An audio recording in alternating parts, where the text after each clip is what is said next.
كانوا قليلا من الليل ما يهجعون وبالأسحار هم يستغفرون. مذہب نے یہ کبھی نہیں کہا کہ جو کام دنیا میں ہو رہے ہیں ان کی کوئی لاجک نہیں ہے. انہوں نے مذہبی لوگوں پہ غلط الزام لگایا ہے. یہ جو باتیں آپ کر رہے ہو نا کہ سمندر میں طوفان آتا تھا فلاں دیوتاؤں کا, یہ پیغمبروں کی دعوت نہیں ہے. اور پیغمبروں کی دعوت یہ بھی نہیں ہے کہ دنیا میں جو کام اللہ کر رہا ہے ان کی کوئی لاجک نہیں ہے. اس کی بڑی دلیل کیا ہے کہ رسول اللہ صلی اللہ علیہ وسلم نے فرمایا کلونجی میں اللہ نے موت کے سوا ہر بیماری کی شفا رکھی ہے. قرآن نے کہا کہ شہد میں کیا ہے, شفا ہے. لیکن ساتھ ساتھ قرآن کہہ رہا ہے وَإِذَا مَرِضْتُ فَهُوَ يَشْفِينِ. ابراہیم علیہ السلام کا قول نقل کر رہا ہے جب میں بیمار ہوتا ہوں تو مجھے شفا کون دیتا ہے, اللہ. ایک طرف تو آ رہا ہے کہ شہد شفا دیتا ہے, ایک طرف آ رہا ہے کلونجی شفا دیتی ہے, مگر ابراہیم کیا کہہ رہے ہیں, اللہ. تو پتہ چلا کہ اسلام کسی چیز کی لاجک کا انکار نہیں کرتا.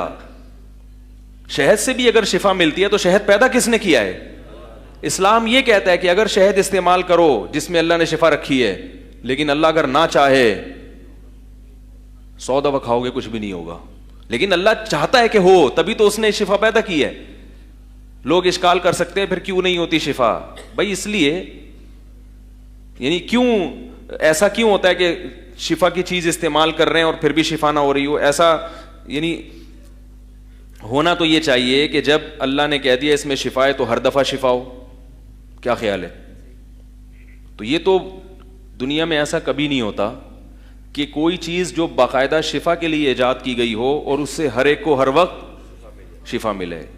یہ تو ہوتا ہی نہیں دنیا میں. تو میں یہ عرض کر رہا ہوں کہ یہ جو انسان میں تکبر پیدا ہو گیا ہے, وہ اپنے آپ کو بہت بڑا فنٹر سمجھنے لگا ہے کہ سب کچھ میں ہی ہوں, میرا دماغ. یہ بھی نہیں دیکھتا کہ تو جو ایسے دماغ سے ایسی ایسی باتیں سوچ رہا ہے, یہ دماغ خود سے وجود میں آ گیا. جس دماغ نے یہ گھڑی بنائی تو یہ گھڑی زیادہ پیچیدہ ہے یا دماغ؟ یہ گھڑی خود سے نہیں بن سکتی. اس گھڑی کو ڈیزائن کرنے والا دماغ وہ اتفاق سے ایک کھوپڑی ناریل جیسے کھوپڑی میں خود جا کے کیا ہو گیا ہے, بڑھ گیا ہے. اس کی بھی کوئی لاجک ہے, لیکن یہ لاجک پیچیدہ بہت ہے. روبوٹ جتنے کام کرتا ہے اس کی کوئی لاجک ہوتی ہے, مگر اس لاجک یا وہ سافٹ ویئر باقاعدہ انسٹال کیے گئے ہوتے ہیں, وہ سافٹ ویئر خود بخود انسٹال نہیں ہو سکتے.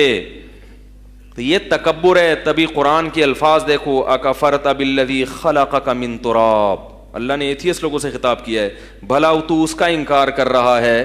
اللہ تو کا لفظ استعمال کر رہے ہیں, یعنی اللہ ہر ایتھیسٹ کو الگ الگ خطاب کر رہے ہیں کہ تو اپنے بارے میں دیکھ لینا, تو اتنی کائنات کو چھوڑ, ابھی تو ڈارون کے 1 کروڑ سال پہلے جانے کی ضرورت نہیں ہے, کہاں سے شروع ہوئی کیا ہوا, تو اپنے آپ کو دیکھ.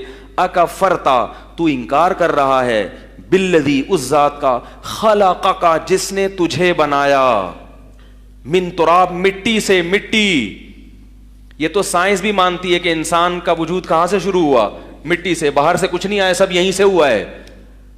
یہ مٹی ہے جس کو اتنے پروسیس سے گزار کے آج تو سامنے کھڑا ہوا ہے. پروسیس سے تو گزارا ہے اللہ نے. یہ بھی لوگ سوال کرتے ہیں کہ پروسیس سے کیوں گزارا, 6 دنوں میں کیوں کائنات کو بنایا, ایک دم سے کیوں نہیں بنا دیا. تو یاد رکھو ہر سوال کا جواب ہمارے پاس ہونا ضروری نہیں ہے. یہ بھی ایک بہت بڑا مسئلہ ہے کہ کسی سوال کا جواب نہیں آئے تو اس کی حقیقت ہی کا انکار کر دو. ایسا تھوڑی ہے. اللہ نے کب کہا کہ تمہیں ہر چیز کا علم میں نے دیا ہے. ہم اتنا جانتے ہیں کہ 6 دنوں میں ہو یا 6 لاکھ سالوں میں ہو, یہ خود بخود نہیں ہو سکتا. بچہ 9 مہینے میں ماں کے پیٹ میں تیار ہوتا ہے, اللہ چاہتا ہے 1 سیکنڈ میں کر دیتا, لیکن اس کائنات کو اللہ نے اسباب سے جوڑا ہے. تبھی تو امتحان ہے. اگر یہ سب چیزیں بغیر سبب کے ہو رہی ہوتی تو سب ایمان لے آتے. پھر اللہ کے وجود کے بارے میں غور و فکر کر کے ایمان لانے کی ضرورت نہیں تھی, کیونکہ وہ تو سب دیکھتے جادوئی دنیا ہے بھائی.